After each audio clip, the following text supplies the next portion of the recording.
$5 trillion economy हासिल करने की ताकत रखने वाले जिस देश का लोहा पूरी दुनिया मानती है वो है भारत। विश्व की सबसे बड़ी और वाइब्रेंट डेमोक्रेसी बनने का ये 75 साल का सफर पूरा नहीं हो पाता अगर आजादी की क्रांति की गूंज 15 अगस्त 1947 की तारीख तक ना पहुंची होती। आज जो हम स्वतंत्र भारत में सांस ले रहे हैं उसके पीछे लाखों बेटे बेटियों, उनका त्याग, उनका बलिदान आज नमन करने का ये पर्व है। हर साल 15 अगस्त के दिन सारे देश की निगाहें लाल किले पर टिकी रहती हैं क्योंकि लाल किले की प्राचीर स्वतंत्र भारत का सबसे अटल प्रतीक है। नमस्कार, मैं अनुपम खेर आज आपको सुनाऊंगा इस स्वतंत्र भारत की कहानी, the story of free India. इस देश के 140 करोड़ लोगों के उन नायकों की जुबानी जो जब जब बोलते हैं हम गर्व से देखते हैं और दुनिया गौर से सुनती है। लाल किले से गूंज। आज हम एक आजाद मुल्क हैं। भारत दुनिया के देशों में एक बड़ा देश होगा। हम विकास बना रहे हैं। हम भारत की जनता को मजबूत कर पाएंगे। कारो पर्वत से लेकर गिलगित तक इसका विस्तार है। भारत के सपनों और आकांक्षाओं को पूरा करने से कोई भी बाधा अब हमें रोक नहीं सकता। जय हिंद, जय हिंद।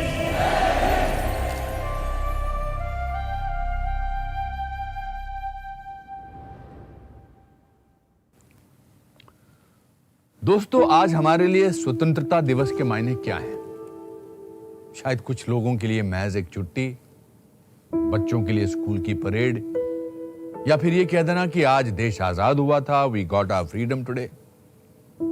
लेकिन जब मैंने इस देश की मिट्टी पे जन्म लिया तब तक भारत ने अपनी आजादी के 8 साल पूरे किए थे।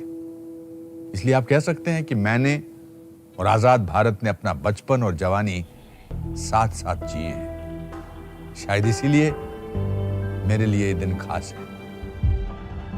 इस वक्त मैं जहां मौजूद हूं वो आजाद भारत के प्रधानमंत्रियों का गौरवशाली इतिहास संजोने वाली इमारत है।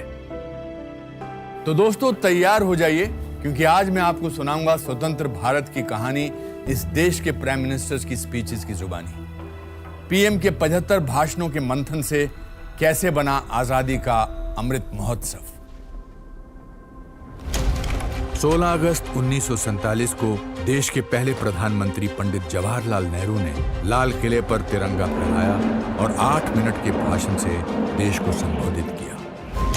भाइयों और बहनों, आज एक शुभ और मुबारक दिन है। जो स्वप्न हमने बरसों से देखा था वो कुछ हमारे आंखों के सामने आ गया और ये बात तय हो गई कि हिंदुस्तान के ऊपर कोई गैर हुकूमत अब नहीं रहेगी। आज हम एक आजाद लोग हैं, आजाद मुल्क है। आजादी सिर्फ बंटवारा ही नहीं बल्कि गरीबी और 40 करोड़ लोगों का पेट भरने का संकट भी साथ लाई थी, क्योंकि बंटवारे में अनाज उगाने वाले इलाके पाकिस्तान को मिले, गेहूं उगाने वाला पंजाब और चावल उगाने वाला ईस्ट पाकिस्तान, यानी आज का बांग्लादेश। करीब 1 दशक तक भूख और अनाज की कमी देश के पहले प्रधानमंत्री नेहरू की स्पीचेस में गूंजती रही। लेकिन इस गंभीर मुद्दे पर नेहरू ने देश की जनता को एक अजीबोगरीब बात बोलकर हैरान कर दिया। अनाज की पैदावार पर जोर देने की बजाय नेहरू ने खपत कंट्रोल करने की कोशिश की। हमारा आपका काम है इस वक्त जो बड़े सवाल है, खाने का सवाल है, खाने को पैदा करना, खाने को जाया नहीं करना। जो आदमी उसको जाया करता है, जो आदमी इस वक्त दिखाने की एर फेर में दावत वगैरह में जाया करता है, वो अपने देश के खिलाफ गुनाह करता है। हर तरफ अनाज के लिए हाहाकार मची हुई थी और ऐसे में नेहरू ने इसका ठीकरा व्यापारियों पर फोड़ दिया। और दूसरी परेशानी की बात यह है कि हमारे मुल्क में काफी लोग ऐसे हैं जो अब तक पैसा बनाने की कोशिश करते हैं दूसरे की मुसीबत से। चाहे वो व्यापारी हो या दुकानदार हो या और हो, खुद गर्जी में जमा करते हैं खाने का सामान ताकि ज़्यादा दाम मिले या कभी साल 2 साल बाद उन्हें ज़रूरत हो तो उसको काम में ला सकें। पंचवर्षीय योजनाएं देने वाले नेहरू खुद मानते थे कि सरकारी योजनाएं जमीन पर पहुंचने से पहले या तो दम तोड़ देती थी या फिर पूरा होने में देर लगती, लेकिन अपनी ही ब्यूरोक्रेसी को जवाबदेह नहीं बना पाए। हम बड़े बड़े नक्शे बनाते और प्लान बनाते कि चलो भाई यहाँ सड़कें बनाने में 50 लाख रुपए या 1 करोड़ रुपए खर्च होंगे, 1 करोड़ रुपए लाओ। हमारे दफ्तरों में बड़े बड़े फाइल बनते ऊंचे, लेकिन वो सड़कें और वो विद्यालय वो नहीं बनते या अरसे बाद बनते। ये तरीका है, गवर्नमेंट जरा हल्के चलती है, मुश्किल तो यह है।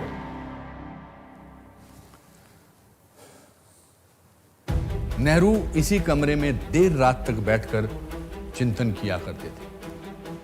उन्होंने देश के लिए मिक्स्ड इकोनॉमी का सोशलिस्ट मॉडल चुना। सरकार खुद इंडस्ट्रियलिस्ट और फाइनेंसर बन गई। प्राइवेट इंडस्ट्री शुरू करने के लिए सरकार से लाइसेंस लेने का कानून बना और शुरू हुआ लाइसेंस राज। इस नीति ने सार्वजनिक क्षेत्र के विकास का रास्ता जरूर खोला, लेकिन निजी क्षेत्र हाशिए पर चला गया। 38 उद्योग सरकारी कब्जे में आ गए, लेकिन दूसरे देशों के मुकाबले लोगों का जीवन स्तर गिरता जा रहा था। करीब 1 दशक के बाद भी समस्याएं जस की तस थी और नेहरू के पास इसका कोई समाधान नहीं था। आप लोग आजकल भी कुछ दिक्कतों में हैं, परेशानियों में हैं, महंगाई की कुछ तो लाचारी है। पूरी तौर से काबू की बात नहीं हमारे इस समय, हालांकि काबू में वो आएगी। कुछ इंसान की बनाई हुई, इंसान की खुदगर्जी की बनाई हुई, जो भी कुछ हो उसका सामना करना।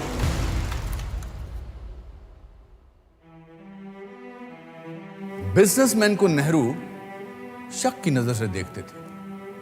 कई ऐसे कानून बनाए गए जिसमें एंटरप्रेन्योर्स का दम घुटने लगा।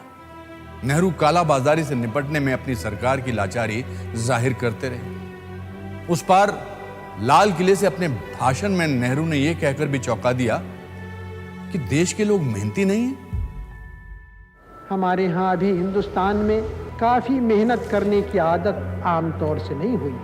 हमारा कसूर नहीं, आदतें ऐसी पड़ जाती हैं वाकयात से, लेकिन बात यह है कि हम उतना काम नहीं करते जितना कि यूरोप वाले या जापान वाले या चीन वाले या रूस वाले कहीं करते हैं। ये न समझिए कि वो कौमें खुशहाल हो गई कोई जादू से, मेहनत से हुई हैं और अकल से हुई हैं। नेहरू विदेशियों की तारीफ कर रहे थे और पड़ोसी देशों पर भी उनकी विदेश नीति सॉफ्ट रही। उम्मीद थी कि कश्मीर में लगातार खून खराबा कर रहे पाकिस्तान को जरूर ललकारेंगे, लेकिन वो उसे दिल का टुकड़ा कहते रहे। उधर चीन दौरे में उन्होंने पंचशील समझौता किया और बॉर्डर डिस्प्यूट पर बातचीत आगे बढ़ाई। जब वो भारत लौटे तो हिंदी चीनी भाई भाई का नारा लगने लगा, लेकिन समझौते के बावजूद 20 अक्टूबर 1962 को लद्दाख में चीन ने हमला कर दिया। नेहरू ने 2 महीने पहले ही लाल किले से चीन की नीयत पर शक जता दिया था और देश को न घबराने का भरोसा भी दिया था। युद्ध में भारत को चीन से शिकस्त मिली, लेकिन नेहरू ने देश को हार में जीत का मंत्र सुना दिया। हमें तकलीफ हुई, परेशानी हुई, लेकिन उसका भी नतीजा एक अच्छा हुआ। वो ये कि उसने हमें इस गफलत से निकाला और सारे मुल्क में नई हवा छिड़ी और लोग तैयार होने लगे और हर तरफ एक जोश था और एक कुर्बानी की जाती थी। इस जंग में देश के 1,500 सैनिक शहीद हो गए, इतने ही घायल हुए। हैरानी की बात यह है कि नेहरू ने सैनिकों की शहादत का लाल किले से जिक्र तक नहीं किया। नेहरू 17 साल यानी अब तक के सबसे लंबे अरसे तक के पीएम रहे। अपने कार्यकाल में उन्होंने देश को लोकतंत्र के नए मंदिर दिए, लेकिन कैम्ब्रिज में पढ़े नेहरू खुद को एक आउट ऑफ प्लेस पूर्वी और पश्चिमी सोच का विचित्र मिश्रण मानते थे। शायद इसीलिए भारत को रूसी सोशलिस्ट सोच देने के साथ साथ स्वदेशी अचकन और टोपी पहनकर देश का लोकतंत्र पिरोने वाले पंडित नेहरू के आज जितने चाहने वाले हैं उतने ही आलोचक भी। 27 मई 1964 को देश के पहले प्रधानमंत्री नेहरू का निधन हो गया।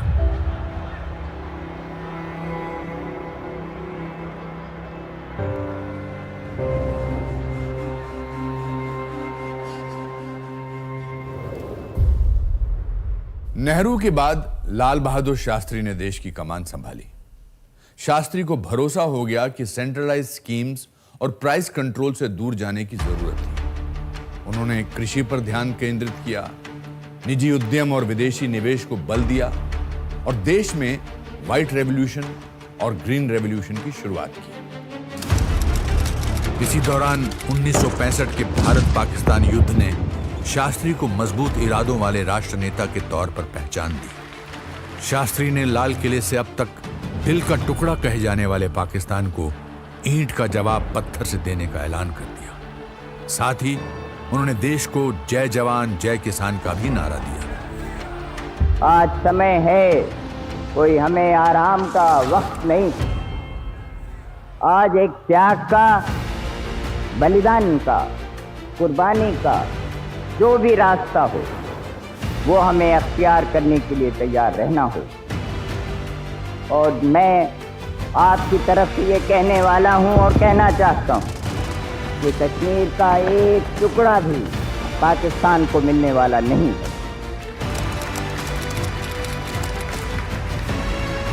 आखिर जंग में पाकिस्तान हार गया और समझौते की मेज तक आने के लिए मजबूर हो गया। 10 जनवरी 1966 को शास्त्री जी और पाकिस्तान के राष्ट्रपति अयूब खान ने ताशकंद में एक शांति समझौते पर हस्ताक्षर किए। लेकिन दूसरे ही दिन ताशकंद में शास्त्री जी का अचानक निधन हो गया। ये बताया गया कि उन्हें दिल का दौरा पड़ा था। शास्त्री जी ने केवल 2 बार लाल किले से भाषण दिया। लोगों की नब्ज और समस्याओं को समझने वाले शास्त्री जी अभी देश को पटरी पर ला ही रहे थे कि हमने उन्हें खो दिया। उनकी मौत का राज आज भी देश के बड़े अनसॉल्व्ड मिस्ट्रीज में से एक है।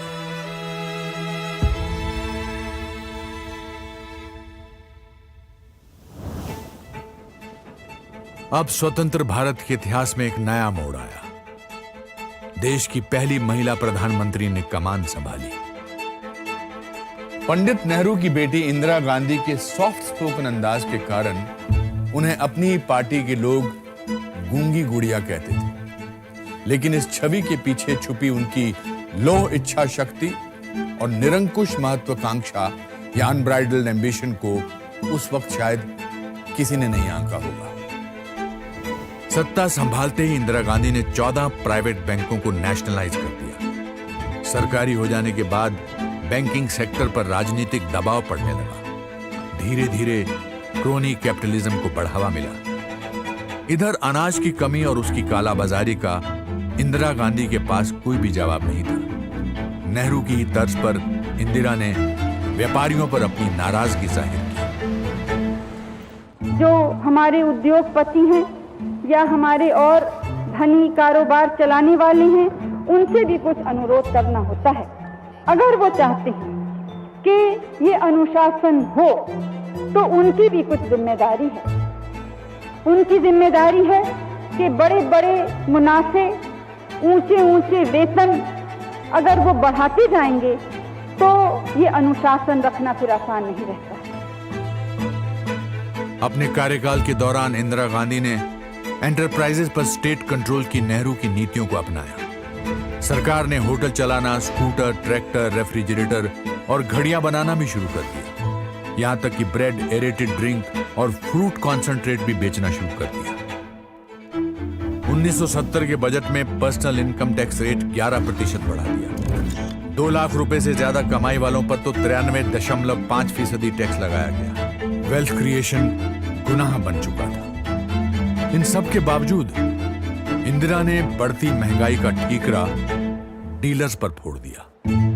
कभी कभी कोई किसी चीज की कमी होती है तो उसके दाम बढ़ते हैं और वो समझा जाता है।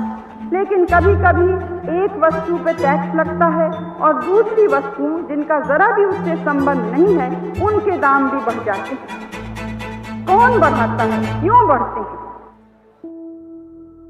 1971 और 72 का दौर मुझे अच्छी तरह याद है। मैं शिमला में रहता था, जो कि आर्मी के वेस्टर्न कमांड का हेडक्वार्टर था। अचानक खबर मिली कि 3 दिसंबर की रात को पाकिस्तान ने इंडियन एयर बेसिस पर हवाई हमले किए हैं। तीसरी इंडो पाक जंग छिड़ चुकी थी। जंग के दौरान रात में सायरन और ब्लैकआउट मैं कभी नहीं भूल सकता। ये 2 साल इंदिरा की कूटनीति और राजनीति दोनों के लिए महत्वपूर्ण थे। इंदिरा ने नई कांग्रेस बनाकर चुनाव जीते और पाकिस्तान को 2 टुकड़ों में बांटकर बांग्लादेश बना दिया। गूंगी गुड़िया कही जाने वाली इंदिरा गांधी अब आयरन लेडी बन गई थी। यह अलग बात है कि जंग के खर्चों का दबाव सरकारी खजाने पर भारी पड़ रहा था। हैरानी की बात थी कि आजादी के 27 साल बाद भी लोगों की रोजमर्रा की समस्याएं ज्यों की त्यों थी। महंगाई 7वें आसमान पर पहुंच गई थी। बेकाबू महंगाई और बेरोजगारी से देश में आंदोलन होने लगे। कई जगह हिंसक प्रदर्शन हुए। हालात काबू करने के लिए सेना को बुलाना पड़ा। इस बीच इंदिरा पर 1971 के चुनावों में धांधली कर जीतने के आरोप लगे। अदालतों के फैसले उनके पक्ष में नहीं आए। आखिर 26 जून 1975 को प्रधानमंत्री इंदिरा गांधी ने इमरजेंसी लगाने का ऐलान कर दिया। लाल किले से अपने भाषण में उन्होंने इमरजेंसी को कड़वी गोली समझकर जायज ठहराने की कोशिश की। हमने जब से यह आपातकाल की घोषणा की, कोई खुशी से नहीं की, जैसे मैंने आपसे कहा, लेकिन ऐसी स्थिति उत्पन्न हुई थी कि हम मजबूर हो गए। कहते हैं कि हर काले बादल के पीछे रोशनी होती है, वैसे कभी कभी एक कठोर कदम भी लेना हो, जैसे बीमारी में कड़वी दवा भी पीनी पड़ती है। इमरजेंसी का वो दौर मुझे अच्छी तरह याद है। पूरी दिल्ली की बिजली काट दी गई थी। मीडिया पर सेंसरशिप लगा दी गई। सभी प्रमुख ऑपोजिशन लीडर्स जेल में डाल दिए गए। लोगों के फंडामेंटल राइट्स छीन लिए गए। कई जगह ह्यूमन राइट्स वायलेशन भी हुए। करीब 19 महीनों तक लागू इमरजेंसी आज भी भारत के लोकतंत्र का काला दौर कहलाता है।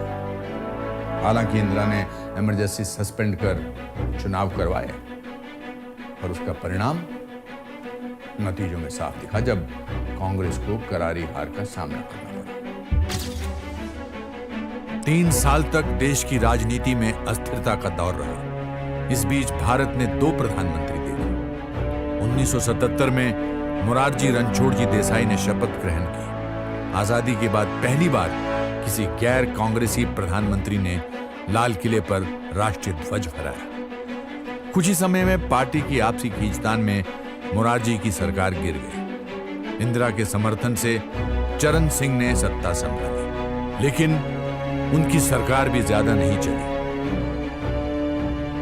आखिर 1980 में इंदिरा गांधी एक बार फिर सत्ता में लौटी। इस समय पंजाब में खालिस्तानी आंदोलन जोरों पर था। अलगाववादी जरनैल सिंह भिंडरावाले ने एक अलग सिख देश खालिस्तान की मांग की। भिंडरावाले ने हथियारों से लैस साथियों के साथ अमृतसर के गोल्डन टेम्पल में घुसकर कब्जा कर लिया। इंदिरा ने इन अलगाववादियों को गोल्डन टेम्पल से बाहर खदेड़ने के लिए ऑपरेशन ब्लू स्टार के तहत फौजी कार्रवाई के आदेश दिए।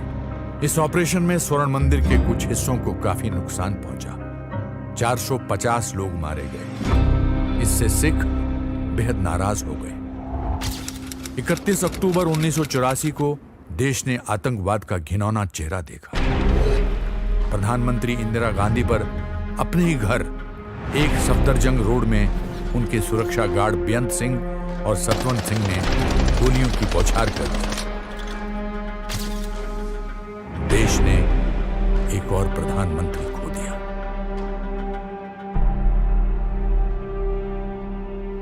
देश की राजनीति में तूफान खड़ा कर देने वाली इंदिरा के बाद उनके बेटे राजीव गांधी ने कार्यभार संभाला। पेशे से पायलट 40 वर्षीय राजीव सबसे कम उम्र के प्रधानमंत्री बने, लेकिन उनके सामने भी तूफान उमड़ रहा था। इंदिरा की हत्या के बाद दिल्ली समेत देश के कई हिस्सों में सिख विरोधी दंगे हुए। 3000 से ज्यादा लोग मारे गए। राजीव गांधी ने इस हिंसा पर कहा कि जब भी कोई बड़ा पेड़ गिरता है तो धरती थोड़ी हिलती है। यह बयान देकर उन्होंने अपनी मां की मौत के बाद हुई हिंसा को इशारों में जायज ठहराने की कोशिश की। लाल किले से अपने पहले भाषण में राजीव गांधी ने अपनी मां इंदिरा गांधी की उपलब्धियां गिनाई। पिछले 38 साल में हमने बहुत तरक्की करी। इंदिरा जी ने और भी जोर लगाया गरीबी हटाने में। पिछले 5 साल में उन्होंने 49% से करीब 63% तक भारत की जनता को गरीबी रेखा से ऊपर कर दिया। लाल किले से प्रधानमंत्रियों के भाषण को लेकर एक दिलचस्प किस्सा है जो शायद कम लोगों को पता होगा। 1986 तक प्रधानमंत्री लिखा हुआ भाषण नहीं पढ़ते थे, कागज पर मेन पॉइंट्स लिखकर खुद ही बोलते थे। लेकिन 1986 के भाषण में राजीव गांधी ने स्वतंत्रता दिवस को गलती से गणतंत्र दिवस कह दिया था। इसके बाद से प्रधानमंत्री लिखा हुआ भाषण पढ़ने लगे। अपने भाषणों से राजीव ने बहुत उम्मीदें जगाई। भारत को 21वीं सदी की दिशा में ले जाने की तैयारी में देश में पहली बार टेलीफोन्स, ऑटोमोबाइल्स, कंप्यूटर्स, टीवी समेत तमाम तरह के टेक्निकल गुड्स और टेक्निकल जॉब्स पर जोर दिया जाने लगा। देश में फैली करप्शन पर काबू पाने के लिए भी कई कदम उठाए, जिसके चलते मीडिया ने उन्हें मिस्टर क्लीन का नाम दिया और आखिरकार मिस्टर क्लीन पर ही भ्रष्टाचार के आरोप लगने लगे। 1988 की स्पीच में राजीव गांधी ने यह कहकर हैरान कर दिया कि सरकार 1 रुपया भेजती है तो जनता के पास 15 पैसे पहुंचते हैं। यह बात उन्होंने अपनी सरकार और नौकरशाहों के लिए कही। लेकिन जोश में उन्होंने कुछ ऐसा भी कह दिया जिसे सुनकर सब लोग हक्के बक्के रह गए। पहली बार हमें दूसरों के दरवाजे पे बर्तन लेके पहुंचना नहीं पड़ा था। ये गौरव की बात है, ये शान की बात है और ये हम कर पाए हैं क्योंकि 40 साल से जो पंडित जी ने, इंदिरा जी ने काम किया था, उसका नतीजा आज हमारे सामने है। बोफोर्स में दलाली के इंजाम इतने गहरे थे कि लोग महंगाई समेत तमाम मुद्दों पर राजीव गांधी सरकार के खिलाफ सड़कों पर उतरने लगे। लोगों की नाराजगी भांपकर 9 नवंबर 1989 को राजीव गांधी ने अयोध्या के विवादित ढांचे में राम मंदिर के ताले खोलने की विश्व हिंदू परिषद को इजाजत दी। लेकिन तब तक हिंदू वोट बैंक ने बीजेपी का रुख कर लिया था। राजीव गांधी ने चुनावी साल में लाल किले की प्राचीर से नेहरू और गांधी परिवार की सियासी विरासत याद दिलाते हुए आरोपों का रुख एक बार फिर पूंजीपतियों की तरफ मोड़ने की कोशिश की। नेहरू और इंदिरा की तरह वो व्यापारियों पर खूब भरसे। इंदिरा जी ने अपना पूरा जीवन लगा दिया समाजदार शक्तियों की लड़ाई में, उनका सामना करने में, उन्हें खत्म करने में। आजाद भारत में भी धन अमीरों के हाथ में से ही निकल रहा था, अमीरों के हाथ में ही जा रहा था। इंदिरा जी ने बैंकों का राष्ट्रीयकरण करके ये बदला। उन्होंने देश का धन भारत के गरीबों के काम में लगाया, भारत की गरीबी हटाने में लगाया, भारत के गरीबों को ऊपर उठाने में लगाया। राजीव गांधी का कोई दाव, कोई अपील काम नहीं आई, कोई वादा, कोई दावा नहीं चला। चुनाव में कांग्रेस हार गई। एक जमाने में इंडियन एयरलाइंस के पायलट रहे राजीव गांधी खुद को रिलक्टेंट पॉलिटिशियन मानते थे। उन्हें एक वक्त पॉलिटिक्स से ज्यादा फास्ट कार्स और उनके अंदर छुपी इंजीनियरिंग में बेहद रुचि थी। हालांकि देश में तकनीकी क्रांति लाने में राजीव गांधी का बहुत बड़ा हाथ रहा, पर उनके आखिरी सालों में करप्शन स्कैंडल्स ने उनकी उपलब्धियों को काफी धुंधला कर दिया। 21 मई 1991 को राजीव गांधी तमिलनाडु में संसदीय चुनावों के अगले दौर के लिए प्रचार कर रहे थे। उग्रवादी संगठन LTTE से जुड़ी एक महिला उनके करीब पहुंची और गुलदस्ते में छिपाए बम से आत्मघाती हमला कर दिया। विस्फोट इतना जबरदस्त था कि राजीव गांधी बच नहीं पाए।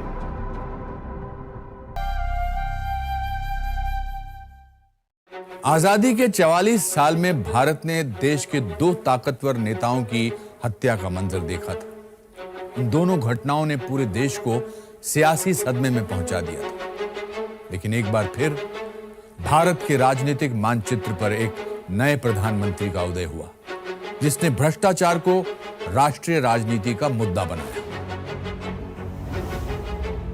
मांडा के राजा विश्वनाथ प्रताप सिंह यानी VP सिंह ने कांग्रेस के खिलाफ लेफ्ट राइट का यूनाइटेड फ्रंट बनाकर बहुमत जुटा लिया और स्वतंत्र भारत के 7वें प्रधानमंत्री बने। 1990 के भाषण में VP सिंह ने मंडल आयोग की रिपोर्ट की सिफारिशों को लागू करने की बात कही। इसमें पहले से SC ST के अलावा एक नई श्रेणी बनाई गई, अदर बैकवर्ड क्लासेस यानी OBC। आरक्षण 49.5% हो गया। पूरे देश में युवाओं द्वारा विरोध आंदोलन छिड़ गए। इस चिंगारी से कई छात्रों ने आत्मदाह कर लिया। मंडल आयोग के खिलाफ इस आंदोलन ने सरकार को भीतर तक हिला दिया और राजनीतिक संतुलन भी बिगड़ गया। महीने भर बाद ही बीजेपी के वरिष्ठ नेता लाल कृष्ण आडवाणी ने गुजरात के सोमनाथ से राम मंदिर को लेकर अपनी ऐतिहासिक रथ यात्रा शुरू की। VP सिंह के मंडल के जवाब में यह आडवाणी का कमंडल था। बहरहाल VP सिंह की खिचड़ी सरकार ज्यादा नहीं चल पाई।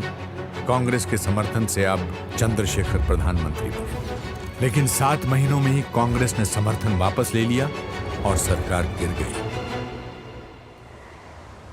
अगले प्रधानमंत्री ने जब बागडोर संभाली, देश के माली हालात बहुत खराब थे। दक्षिण भारत से आने वाले पहले प्रधानमंत्री PV नरसिम्हा राव के सामने एक बड़ी चुनौती थी। उधर राम मंदिर आंदोलन की शुरुआती आंच ने ही बीजेपी को 120 सीटें दे दी थी। आडवाणी की रथ यात्रा के जवाब में प्रधानमंत्री राव ने 1992 में लाल किले से एक वादा करके पूरे देश को चौंका दिया। हमारी ये इच्छा है, हमारी ये नीति है कि वहां मंदिर बने, भव्य मंदिर बने, लेकिन मस्जिद न टूटे। ये हमारा फॉर्मूला है, ये हमारा निश्चय है और ये हमारा फैसला है। 6 दिसंबर 1992 को नरसिम्हा राव के शासनकाल की सबसे महत्वपूर्ण घटना घटी। विश्व हिंदू परिषद समेत तमाम हिंदूवादी संगठनों और संत समाज ने विवादित बाबरी मस्जिद ढांचे को धराशायी कर दिया। देश भर में सांप्रदायिक हिंसा भड़क उठी। मार्च 1993 में मुंबई में 12 सीरियल ब्लास्ट हुए। पूरा देश हिल गया। हमलों के पीछे पाकिस्तान में बैठे international most wanted terrorist Dawood Ibrahim का हाथ था। ठीक इसी दौरान कश्मीर में पाकिस्तान ने ISI और कश्मीरी अलगाववादियों की मदद से आतंकी घुसपैठ को बढ़ावा दिया। कश्मीरी हिंदुओं और देश की सरकार के खिलाफ प्रॉक्सी वॉर शुरू हो गया।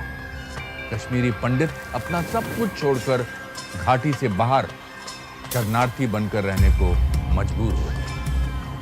हमें आगे बहुत कुछ करना है कश्मीर के सिलसिले में, और जो पाकिस्तान एक तरफ प्रचार करता है कि ह्यूमन राइट्स का वहाँ वायलेशन हो रहा है, मानवीय अधिकारों का उल्लंघन हो रहा है।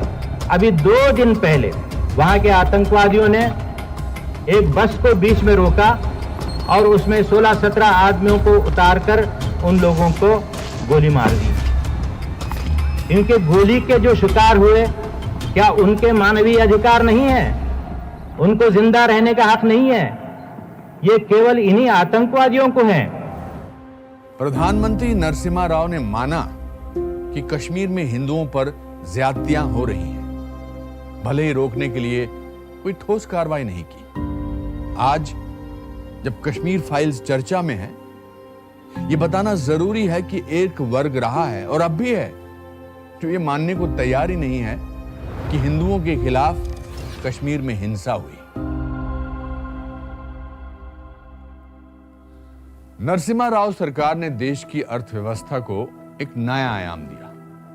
नेहरू की मिक्स्ड इकोनॉमी को बदलकर खुली बाजार व्यवस्था बनाई। लाइसेंस राज खत्म हुआ और फॉरेन डायरेक्ट इन्वेस्टमेंट खोल दिया। लेकिन राव के कार्यकाल की उपलब्धियों पर घोटालों की परत जम गई।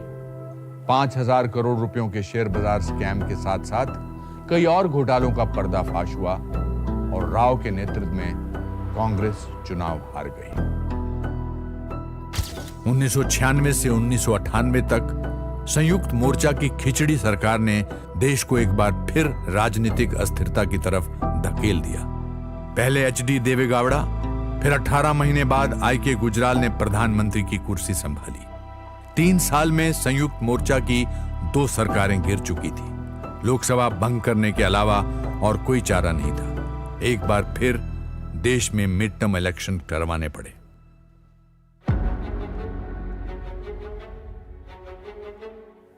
देश की राजनीति के पटल पर अब अटल का उदय हो गया।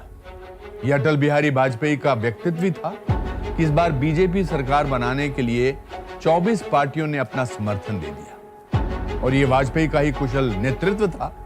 कितने सहयोगियों को साथ रखकर एनडीए सरकार चलाई। वाजपेयी सरकार की एंट्री भी धमाकेदार हुई। मई 1998 में राजस्थान के पोखरण में हुए 5 अंडरग्राउंड न्यूक्लियर टेस्ट ने पूरी दुनिया में खलबली मचा दी। इन धमाकों को लेकर लाल किले से अपने पहले ही भाषण में वाजपेयी ने कुछ ऐसा कह दिया जो पहले कभी नहीं हुआ था। 25 वर्ष पूर्व श्रीमती इंदिरा गांधी ने जिस कार्य की नींव रखी थी, मैंने उस पर इमारत खड़ा करने का प्रयास किया है। वाजपेयी ने अपनी स्टेट्समैनशिप का परिचय देते हुए अपनी उपलब्धि का सेहरा विपक्ष के पीएम के सर बांध दिया। इसी भाषण में वाजपेयी ने पाकिस्तान को 2 टूक कह दिया कि भारत की सरहद पाक अधिकृत कश्मीर यानी पीओके तक है। लद्दाख से लेकर निकोबार तक फैला हुआ है ये देश। गारो पर्वत से लेकर गिलगित तक इसका विस्तार है। ये एक प्राचीन देश है। इसकी सभ्यता और संस्कृति 5,000 वर्ष से भी अधिक पुरानी है। पाकिस्तान को खरी खोटी सुनाने के साथ ही प्रधानमंत्री वाजपेयी ने एक बड़ी कूटनीतिक कोशिश की। 19 फरवरी 1999 को उन्होंने दिल्ली से लाहौर के बीच बस सेवा शुरू करवाई। वाजपेयी खुद बस में सवार होकर पाकिस्तान पहुंचे।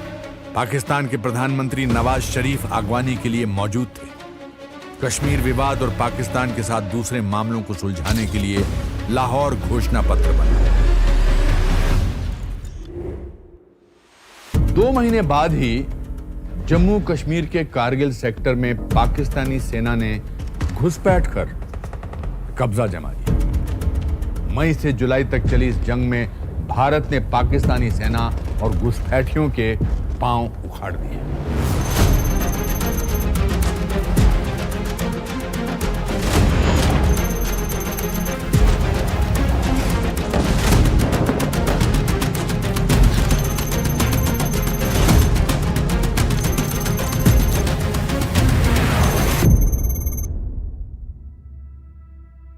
सरकार के आखिरी दिनों में वाजपेयी समर्थक दलों के दबाव से काफी परेशानियों से घिर गए। इसके बावजूद जाते जाते वो देश को बड़ी सौगात दे गए। 2003 में चंद्रयान मिशन की शुरुआत की। दिल्ली में पहली मेट्रो परियोजना को मंजूरी दी। सड़कों और टेलीकम्युनिकेशन के जाल से भारत विकास की रफ्तार भरने लगा।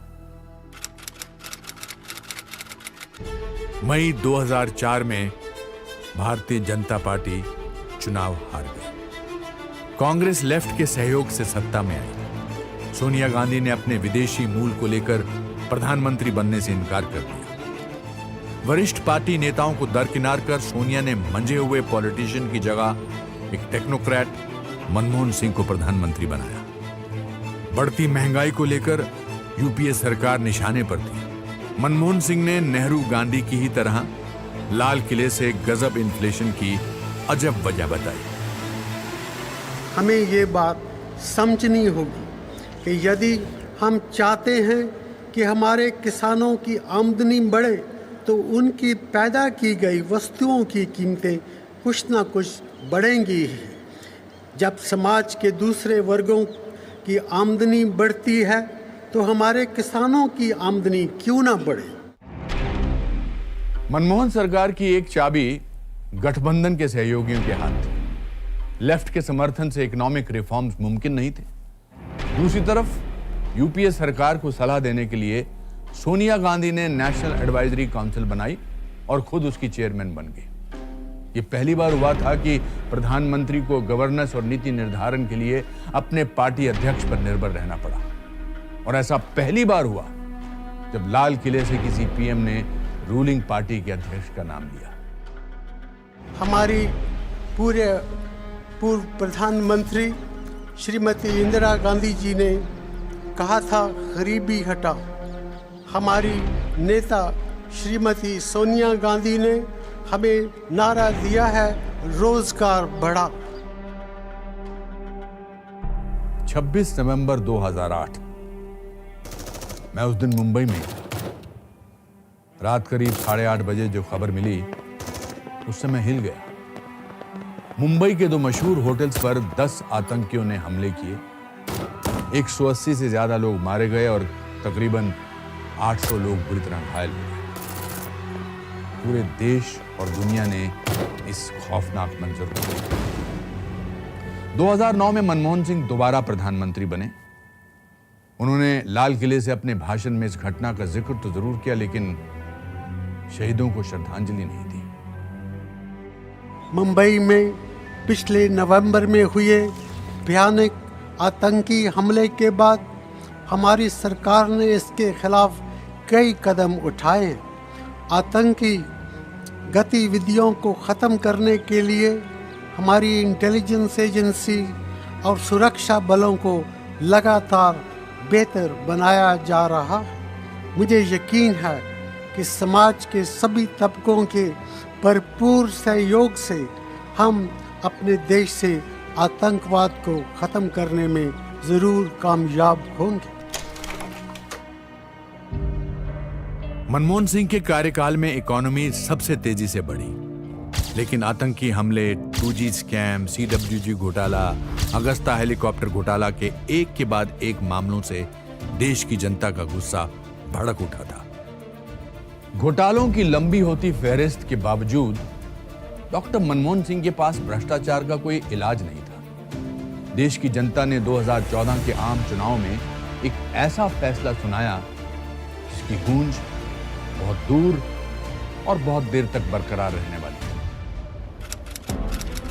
26 मई 2014 को राष्ट्रपति भवन के भव्य समारोह में पहली बार स्वतंत्र भारत में पैदा हुए चाय वाले के बेटे नरेंद्र दामोदर दास मोदी ने प्रधानमंत्री पद की शपथ ली और आजाद भारत को एक ऐसा नेता दिया जिसकी नीतियों और रणनीतियों में देश के 140 करोड़ लोगों का जिक्र हमेशा रहने वाला था। प्रधानमंत्री पद की शपथ लेने के 2 महीने बाद नरेंद्र मोदी ने लाल किले से अपना पहला भाषण दिया। अपनी स्पीच में उन्होंने एक नई मिसाल पेश की। वाजपेयी की तर्ज पर उन्होंने आजाद भारत के निर्माण में सभी भूतपूर्व प्रधानमंत्रियों के योगदान को सराहा। आजादी के बाद देश आज जहां पहुंचा है उसमें इस देश के सभी प्रधानमंत्रियों का योगदान है। महात्मा गांधी की 150वीं वर्षगांठ पर पीएम मोदी ने देश को सबसे बड़ा सैनिटाइजेशन प्रोग्राम दिया। स्वच्छता अभियान को लेकर पीएम मोदी ने ऐसा जुनून दिखाया जो शायद ही पहले कभी देखने को मिला था। उन्होंने खुद हाथ में झाड़ू लेकर सफाई की और इस अभियान को जन आंदोलन बना दिया। कथनी के साथ करनी पर भी विश्वास रखने वाले नरेंद्र मोदी कुर्सी संभालते ही एक्शन में आ गए। समाज के आखिरी पायदान पर खड़े उस आदमी को बल दिया जिसके पास बैंक अकाउंट तक नहीं था। उन्होंने ऐलान किया कि अब सिर्फ घोषणाएं ही नहीं होंगी, उन पर अमल भी होगा। कौन सरकार होगी जो योजना नहीं बनाती होगी? हर कोई बनाते हैं। कौन सरकार होती है जो घोषणाएं नहीं करती? हर कोई करती है। कौन सरकार होती है जो उद्घाटन के दिए न जलाती हो, फीता न काटती हो, सब कोई करते हैं। लेकिन कसौटी इस बात पे होती है कि हम जिन बातों को करते हैं उसको पूरा करते हैं कि नहीं करते। मोदी ने विदेशों से काला धन वापस लाने के लिए एसआईटी बनाई, make in India, startup India और डिजिटल इंडिया जैसी योजनाओं को प्रोत्साहित किया। इससे सोशल वेलफेयर स्कीम्स का पैसा सीधे जनधन खातों में जाने लगा। ये सभी सुधार सिस्टम से भ्रष्टाचार मिटाने के लिए उठाए गए कदम थे। अब मोदी का फोकस वहां गया जिस पर अब तक किसी ने ज्यादा ध्यान नहीं दिया था, महिलाओं का उत्थान और सम्मान। एलपीजी के गैस कनेक्शन गरीब परिवारों को देने का हमने बीड़ा उठाया है। उज्ज्वला योजना के तहत मेरी गरीब मां को चूल्हे के धुएं से मुक्ति दिलाने का अभियान बहुत तेजी से चलाया है। और बेटी बचाओ बेटी पढ़ाओ में हमने जो इनिशिएटिव लिए हैं उसमें अभी भी मुझे समाज के सहयोग की आवश्यकता है। घर में एक महिला भी अगर शिक्षित है, शारीरिक रूप से सशक्त है, आर्थिक रूप से स्वतंत्र है, एक महिला गरीब से गरीब परिवार को भी गरीबी से बाहर निकालने की ताकत रखती है।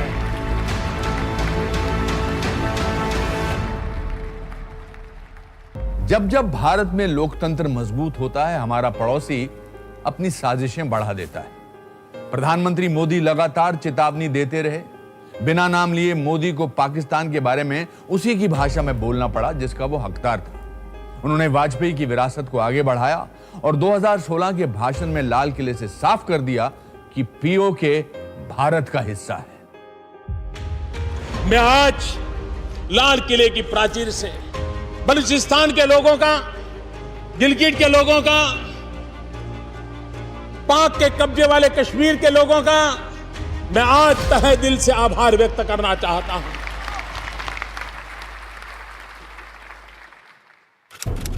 18 सितंबर 2016 जम्मू कश्मीर के उरी सेक्टर में भारतीय सेना के कैंप पर आतंकवादियों ने हमला कर दिया। 19 जाबाज शहीद हो गए। इस हमले के पीछे पाकिस्तान का हाथ था। ठीक 10 दिन बाद मोदी ने मुंह तोड़ जवाब दे दिया। भारतीय सेना के जाबाज कमांडोज ने सर्जिकल स्ट्राइक को अंजाम दिया। पीओके में घुसकर भारत की स्पेशल फोर्सेस ने आतंकवादियों के ट्रेनिंग कैंप्स को बर्बाद कर दिया।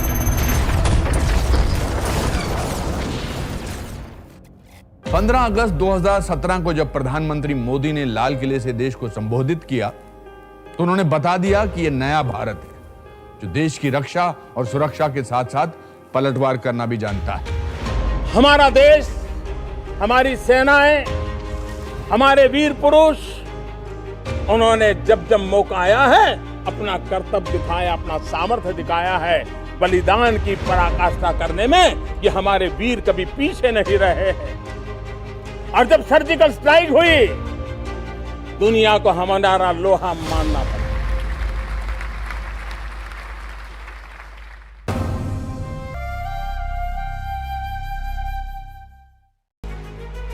साल 2016 में प्रधानमंत्री मोदी ने एक और ऐतिहासिक कदम उठाया। इस बार देश के ब्लैक मनी पर सर्जिकल स्ट्राइक हुई। 8 नवंबर को रात 8 बजे प्रधानमंत्री मोदी टीवी पर आए और कुछ ही घंटों के नोटिस पर नोटबंदी का ऐलान कर दिया। 500 और 1000 रुपए के नोट सिर्फ कागज के टुकड़े रहे।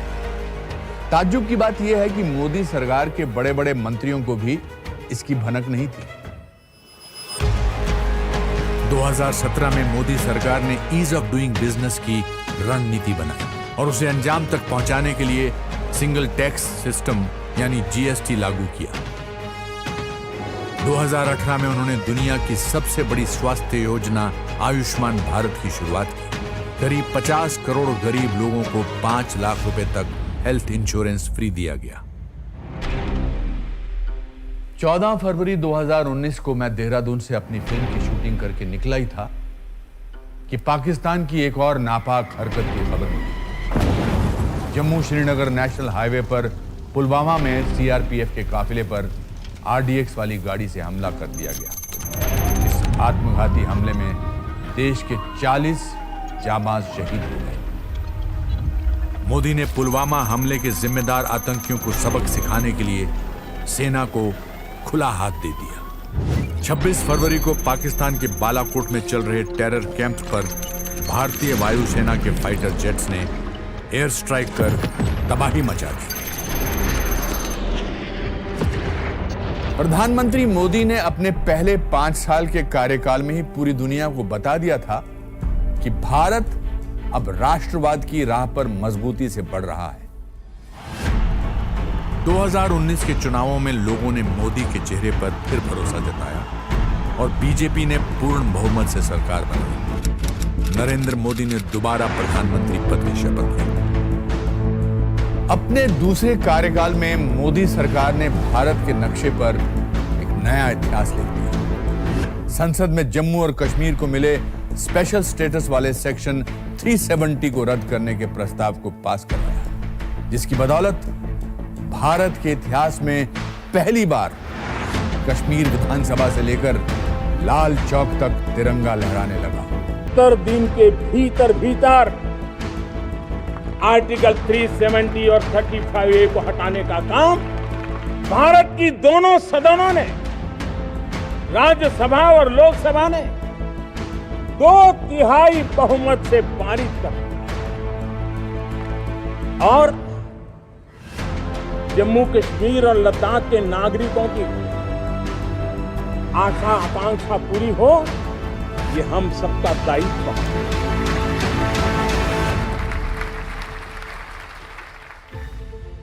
जहां पूर्व सरकारों ने व्यापार, उद्यम और उद्योग को धिक्कारा, मोदी ने इंडस्ट्री और एंटरप्राइज को वेल्थ क्रिएटर्स मानकर खास दर। ऐसी महामारी 100 साल में नहीं देखी गई, पर देश ने हिम्मत नहीं हारी। जब अमेरिका, रूस और चीन जैसे देश कोरोना की दवा और टीका तलाश रहे थे, तब भारत ने 150 से ज्यादा देशों को दवाएं दी। इतना ही नहीं, 10 महीनों में कोविड टीकों की 100 करोड़ डोजेज देश की जनता को लगा दी गई। भारत ने देश दुनिया को मुफ्त टीके देकर कोविड काल में भी बेमिसाल कूटनीति की मिसाल कायम कर दी। कोविशील्ड और कोवैक्सीन टीके देश में ही बनाए गए। आकर्षित कर रही है।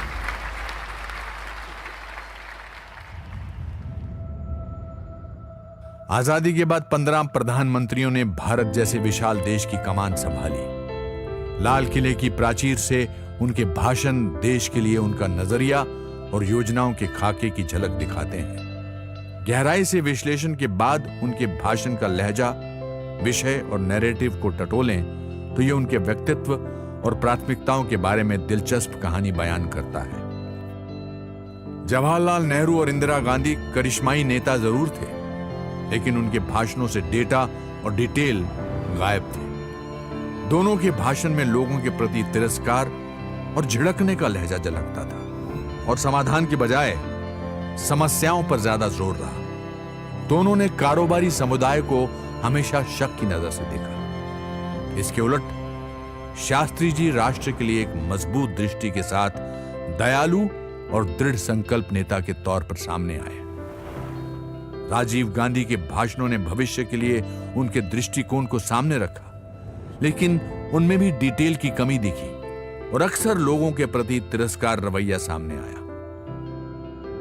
एक वकील और कृषिविद पीवी नरसिम्हा राव ने भारतीय अर्थव्यवस्था को नए पंख दिए। उन्होंने सीमा पार आतंकवाद से कश्मीर में आम लोगों के मानवाधिकार के हनन को माना जरूर, लेकिन वो आतंकवादियों से निर्णायक रूप से नहीं निपट सके। एक विचारक और विद्वान के तौर पर देखे जाने वाले मनमोहन सिंह के भाषण लोगों को प्रेरित नहीं कर पाते थे। साथ ही उनका कंटेंट काफी ब्यूरोक्रेटिक था। सोनिया गांधी की प्रशंसा करके उन्होंने दरबारी मानसिकता का परिचय दिया, ये जानते हुए कि सरकार में वो किसी पद पर नहीं थी। वाजपेयी ने सभी क्षेत्रों में सुधारों को नई उड़ान दी और लोकतंत्र के संरक्षण में लोगों की भूमिका को अहमियत दी। उन्होंने और मोदी दोनों ने पूर्ववर्तियों के योगदान को शालीनता से स्वीकार किया।